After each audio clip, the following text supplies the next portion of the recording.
ॐ नीलाद्रौ शङ्खमध्ये शतदलकमले रत्नसिंहासनस्थं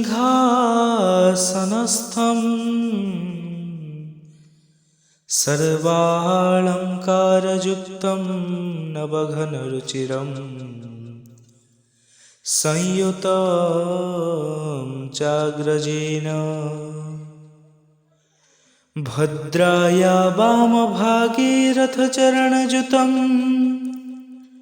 ब्रह्मरुद्रेन्द्रवन्द्यं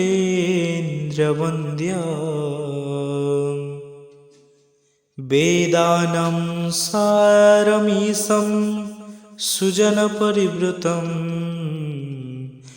ब्रह्मदारुं स्मरामि दारुब्रह्मं भजामि।